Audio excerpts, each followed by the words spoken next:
Okay, we're here at club, and a friend of mine is going to be playing some music tonight and isn't feeling very good, so we're going to do a little work on him. I also would like to answer some questions. A few people have been writing to me and wanting to know what the difference between how I would use the Precious tool as opposed to the multi-use T-bar tool, and kind of like asking Les Paul how he would play guitar, or how a guitar manufacturer would suggest you play guitar. Jimi Hendrix is going to play it one way, B.B. King is going to play it another way, but everybody develops their own way of using the tools. But it is really a fair question, especially for people that are just starting to use tools. So I will go over exactly how I would use the Precious and then how I use the multi-use, and you can see the differences. And I'll also help my friend get feeling a little better, and he'll be playing tonight, so we'll maybe throw in just a few bars of that at the end of the video. Here are the two tools that we're going to be looking at.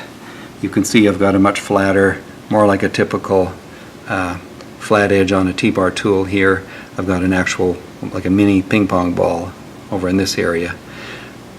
This end is somewhat similar. These areas might initially look similar, but I actually use them in very different ways, which I will demonstrate for you shortly. Okay, so first of all, I'll use the Precious tool and show you the way I would use it if I was working in a clinic. Of course, you'll adapt it to however you want to work. So I would do this whole lamina groove area between the spinous process and the transverse processes with this little ball. And I'm going to have one finger on the spinous process and one over there just to guide myself, and this is probably the way I would hold the tool exactly, and we can work our way along through that whole lamina groove. Now obviously I do that all the way up to the occiput. Now in between each of the spinous processes there are little of course the bones cover the periosteum, little trigger points can develop in there, so I can actually slide right in between the spinous processes, and I can get those. There's erector muscles there, there's ligaments, and then I can work my way back this way and I can actually scrape the periosteum with that. This is extremely effective. I had problems for decades in my back, and getting this periosteum and these little obscure muscles really changed my life. Bone ridge there, the spine of the scapula, and it's kind of T-bone shaped, so there's an area you can't get a tool into, a regular flat tool. I would normally be using this tool on the spinous, or in the infraspinatus, but this will reach right up into that little area, reach this area, and get those spots. Now if I was going to be working on the OA joint, or excuse me, the AC joint, right in between the collarbone and the shoulder, I can get right into those joints as well. Any joint in the body you can slide this little thing into. Really handy in the OA joint. This person I'm working on was in a car accident just a few days ago, so I'm just going to go very, very gently here. And you notice how I'm holding this so that the tool is, I've designed it the same shape as the head, because we want this to slide right into that OA joint. So you'll be working with this within, I'll maybe usually keep my little finger in between there just to keep a little bit of space. This is not how you work on that. You'll be actually just scraping the occiput. Here you're actually going right down into that OA joint and releasing those suboccipital muscles that your fingers can't even reach into. Sometimes I believe scar tissue grows in there, and if you don't use something like this to get in there, you'll never take care of those things in there. So again, I would work all in between each of these vertebrae. The sacrum is a triangular shaped bone right here. The pelvis is made up of 3 bones, sacrum, ilium, ilium. All of these ligaments, if you remember your anatomy, there's a lot of, we call it a ligamentous complex all through here. So I would use this, but scraper edge, and work right along those, they're sort of like spinous processes there, and scrape that whole area down until we get near the bone of the sacrum. Then I'll come over 1/2 inch and I'll scrape the whole area again. Obviously I'm doing it much faster just to demonstrate. And then here, of course, each of these rows are going to be shorter and shorter because the sacrum is triangular shaped. This SI joint, I could use this on. Now, if the person is especially sore, these initially might look kind of the same, these two tips, but this one is far less aggressive than this one. So I would, maybe if someone was very sore in here, I may use this on the SI joint initially. And then of course, this nice ball is really great for getting into the piriformis, all those lateral rotators, following along the crest. I can get all of these gluteal muscles. I will in some cases even use this to scrape that crest, backside of that crest, to get the tendinous attachments of the glutes. I'm trying to be careful. Here again, I would use this tool on the the infraspinatus, all through this area. It's really, really helpful. Also, if I was doing the supraspinatus, I would likely use this ball in here. It seems it's the one that I usually use for this area and this area.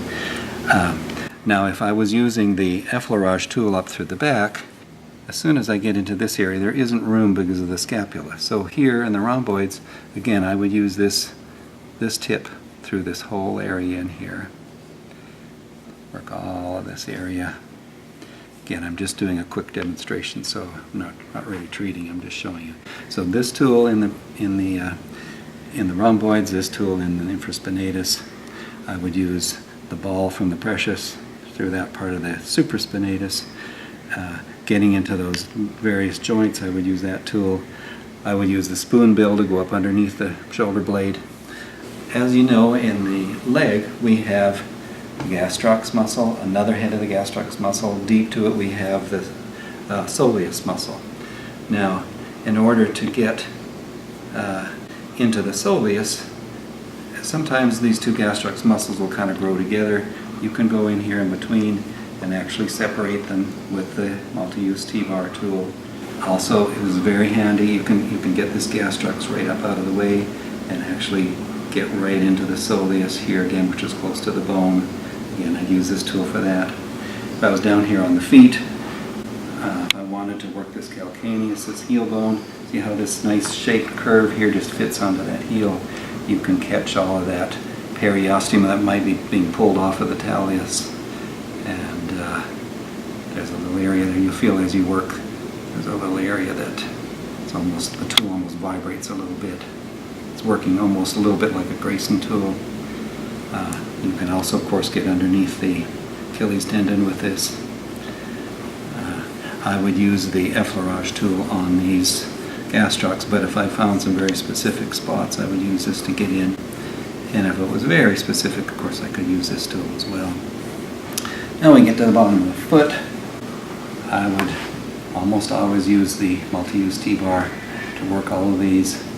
You can maybe put a little picture-in-picture in on when I'm editing this to show what muscles I'm working on in there. And you can use that edge of that tool in some places. Like I said before, you learn to really work kind of intuitively once you get going. You're set, you can come over maybe about here. Beautiful assistant. So again, I would use the precious tool to get into these joints, these pecs. I'll actually use that effleurage tool, although this tool isn't, this video isn't really about that. And I will often use that from the multi-use T-bar to treat that tendon attachment from the pec majors. I don't use this very often on the neck, and I certainly wouldn't on this gentleman, but you can see how you can actually get to those originations of the scalenes on the ribs, posterior and inferior to the clavicle there. That's not something I do that often. I will use this tool on some people, or maybe even the spoonbill tool, if it's very difficult to access that. So as I will sometimes use that to get in, or use this to get into the iliacus. I would prefer to use the spoonbill here on the iliacus, but this would work if you only had the two tools. This will work to treat that iliacus as well. Of course, if someone can let you get right in there, I would never use a tool. You don't want to be if you can actually get back and palpate the anterior vertebrae here, I would stay away with the tool completely. But there are people that are just so tight that, you know, it's a killer on your fingers, and the option is, am I just not going to treat the psoas on this person, or am I going to use a tool and get in with reason and work that psoas? So as you know, the quadriceps originate up, one on the hip and three on the leg bone, femur, and they come down, and the patella is actually a sesamoid bone that grows in the tendons of the quadriceps. And then they come and attach right in here. So the attachment on the tibia tuberosity, I would work with this tool all through here. If I lift his leg up and straighten that as much as possible, get the quads as short as possible, most people you can begin to move the patella, and then you can get in. Sometimes people have scar tissue that's grown back there, so you can just place that patella bit and get right in and release those things in there. Often these various tissues on the side of the knee here need treating, and this works just beautifully right there. Yeah, I probably wouldn't have even found this with my fingers, but with the tool it becomes very evident very quickly that there's some issues in there that we would work on there as well. So I would work all around 360 degrees around that knee with the Precious tool. In the anterior compartment of the leg, we don't have very good light here, but hopefully you can see this. I'm on the outside of the tibia.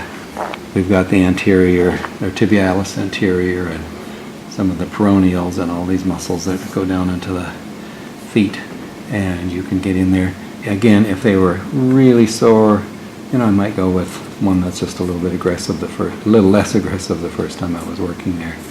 But you can see how it's there are things, you need them both. There are things that this tool can do that this one can't, and vice versa. So those, I like to call those the dynamic duo. They're two. I have this tool in my hand 35% of the time in my clinic, this tool in my hand 35% of the time in my clinic, and the other tools that I use 20% of the time, 25% of the time, and I use my fingers and thumbs maybe 5% of the time. I did invent some nice thumb website that I invented these thumb tools many years ago, and they fit right on your thumb, and sometimes people write to me and say, well, my thumb doesn't reach the end of the tool. Well, that's the whole idea. If I was pushing on his shoulder and my thumb was reaching, I'd be doing all the work with my thumb. But you can see I put a couple fingers on the palm, and all of the pressure is in the palm of my hand. So my thumb is really on complete vacation. All it is just sort of hanging out there, and it's like an ectoskeleton over the thumb. Now, I use these all over the body for many years, but now that I've invented and used the Precious and the T-bar, I use these very little. Initially, therapists like them, but I think the same as me. With time, you'll use them less and less. However, when you have this person, now I've invented this little pillow as well, which I will eventually, or hopefully fairly soon, have on the website. I'm just going to hold your head up for a second. It has a nice wall out here that cradles the head. So if you're wanting it tilted a little to the right or the left, it actually stabilizes right there. And it gives you all of this area to work on that you can get at. Now I could use this tool on his posterior neck when he's supine, whereas I could not get in the Precious tool or the other various tools. So this is an area where I will use that.